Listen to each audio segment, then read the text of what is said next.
Oniii-Chan's getting a lot of attention right now, and a lot of people are throwing the word cult around, so I figured I'd take this opportunity to address it, from somebody who's been studying cults for years. Is Onii-Chan a cult leader? Let's get into it.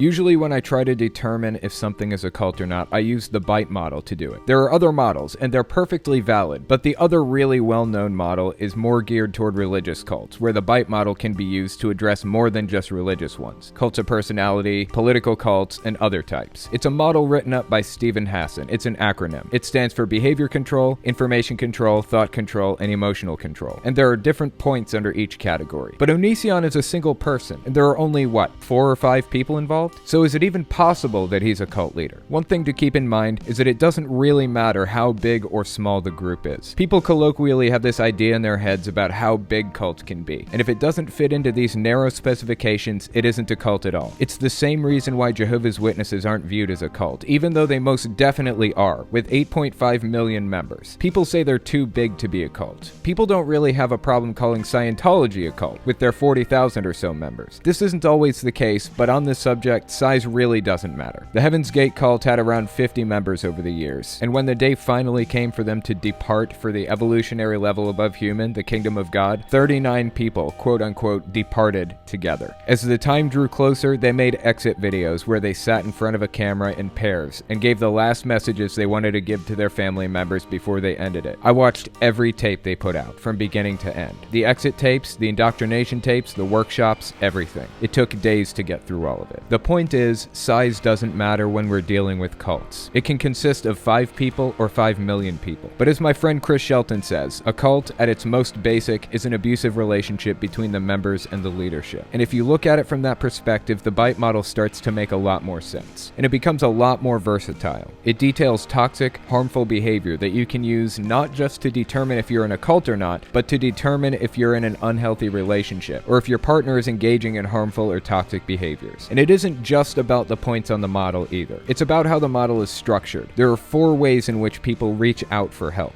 If you try to control them in any of these ways, they'll reach out in another way to try to restore their own sense of self, or to restore what's called their authentic identity, versus what the leader is trying to instill in them, the cult identity. So if you're trying to control their behavior, the B on the BITE model, they'll reach out with the I, information. If you try to control the I, information, they'll try to reach out emotionally to people around them. To have a successful cult, the leadership has to find ways to control each of these categories. The tighter the control, the less likely it'll be that the members will escape the mind control. But the less likely they'll be able to bring in new members. That's why lots of cults like Scientology will put the tightest control and information behind barriers until you get invested enough that the sunk cost fallacy starts to apply. You've put so much time, work, and money into this, it would be like you threw it all away if you quit now. Then the group starts to reveal more and more absurd things to you, and they start to implement stricter and stricter control. You have to seriously dedicate yourself to being a Jehovah's Witness before they'll push the full force of control on you. Baptism. Same with Mormonism. Extremism comes in gradients. If they pushed it all on you at once, nobody would join. So with all that being said, let's get into it. Is Onii-Chan a cult leader or not? Let's take a look at the BITE model and we'll go from there. It's a pretty long list, so I'm going to hit some key points that I think are really important for determining if something is a cult or not. Let's look at behavior control first. Here's the first point. Promote dependence and obedience. Onii-Chan heavily encourages dependence and obedience in a number of ways, including but not limited to forbidding people from talking to family members and being completely financially reliant on him in the most extreme cases. Modify behavior with rewards and punishments. This is one of the most important points. In my eyes, it's a defining feature of a cult. Do they program a new personality into the members with a set of rules and a system of rewards and punishments for violating those rules? I've heard lots of accounts of Onii-Chan pushing punishments on people for breaking rules. In one case, he would allegedly put them in a basement alone as punishment. Extremely concerning behavior. Restrict or control sexuality. The NXIVM cult is most famous for this one, but I would say this very obviously applies to Onii-Chan. Require you to seek permission for major decisions. Onii-Chan controls every aspect of the members' lives in the most extreme cases, and in a more broad sense, he controls his fan base's decisions. Not by making them seek permission, but by imposing the rules and having their peers keep an eye on the decisions they make. It's a unique situation because Onii-Chan is the only leader. There aren't line managers or generals or elders or anything like with traditional cults. So those are the main points from behavior control. Let's take a look at a few points from information control.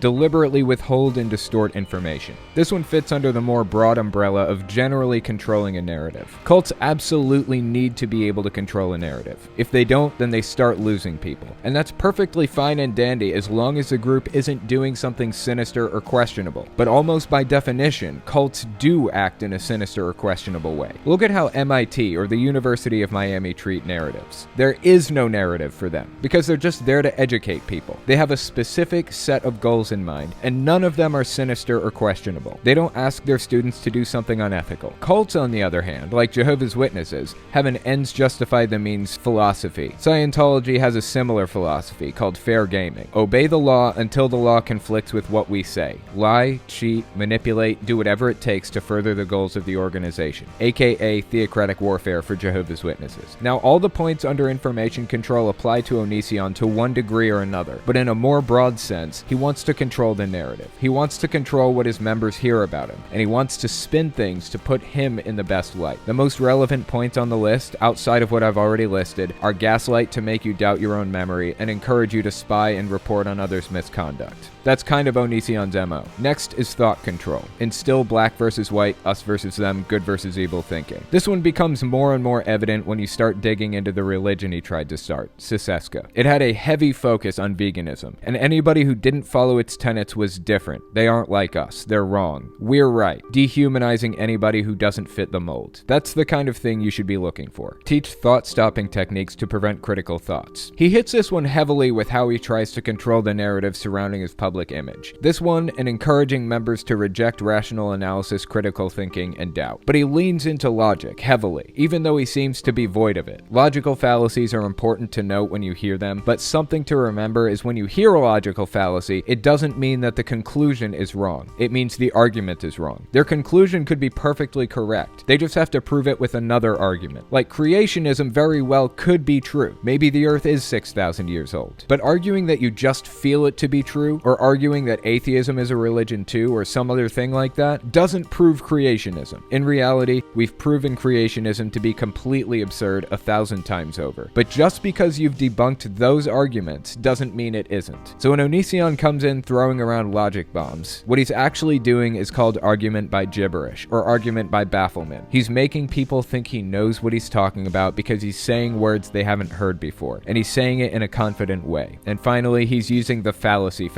where somebody assumes that if an argument contains a logical fallacy, then the conclusion must necessarily be wrong. Two popular tactics he takes. Finally, let's take a look at emotion control. Instill irrational fears or phobias of questioning or leaving the group. This one applies pretty heavily to the inner circle, to the girls he drew in, because he's a public figure. He has a big platform, and he's used it to destroy people who he feels have crossed him before. Shun you if you disobey or disbelieve. There isn't really a better place to put this issue but under this point. He discouraged the members from speaking to friends and family outside the group. He would dehumanize the others by calling them addicts versus what they were, family members. This is a really common tactic you find in cults. Teach emotion-stopping techniques to prevent anger or homesickness. As a result of telling the members not to talk to friends or family from their old life, not only did they have to learn emotion-stopping techniques, but it means they depended on him even further. That one comes from the behavior section, and when a leader promotes dependence and obedience, it becomes that much harder to separate from him. Shower you with praise and attention, aka love bombing. Again, an extremely common cult tactic.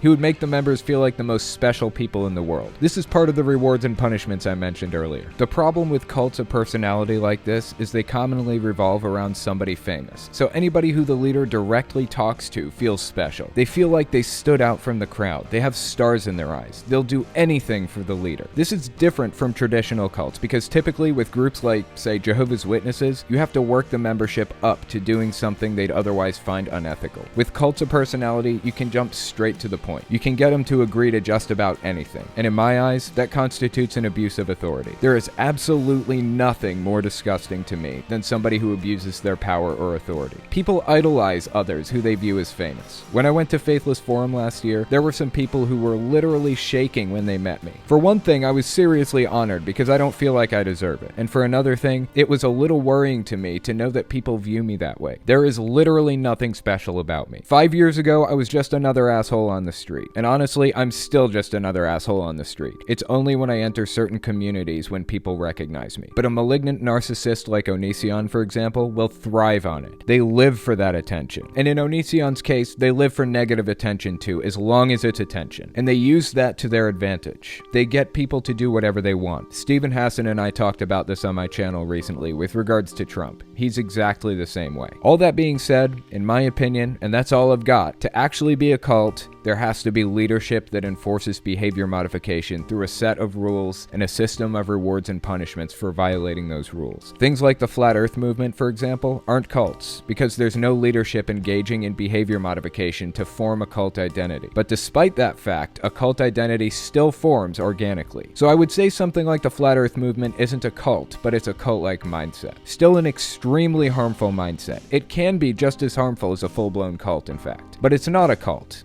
It's a cult-like mindset. So is Oniii-Chan a cult leader? I don't want to cry cult when it's just not there. I could say he's a malignant narcissist. He's definitely that. I could say he's engaging in abusive relationships with people. That's a fact too. He meets lots of points on the bite model. But in this case, I am going to say he's the leader of a cult. I think most of his followers are very disconnected from him. So some of them might not be direct victims of the rewards and punishments he institutes to perpetuate the behavior modification, but the leadership is still there and the rewards and punishments are still being pushed on people. I only have the reports to go off of here, so assuming what I've read about the guy is true, I say yes, he's a cult leader. But I don't think he was a very successful one. So it's up in the air whether or not he has a cult, but I can say with confidence that he's definitely a cult leader. Anyways, that's all I've got for you. If you like what I do and you want to make sure I can continue to do it, you can support me in a few ways. First, you can support me on Patreon. That's probably the best way. But if you want to get something back for your support, you can check out my Teespring. I sell all kinds of shirts and stickers and stuff on there. Second, you can support me by checking out my Etsy store. I sell 3D printed stands for every system, from the original Nintendo to the Xbox One. And finally, if you want to support me in other ways, you can check me out on my other channels. I have the podcast channel, which is where I talk about whatever's on my mind. Politics, social issues, whatever. You can also find it everywhere podcasts can be found.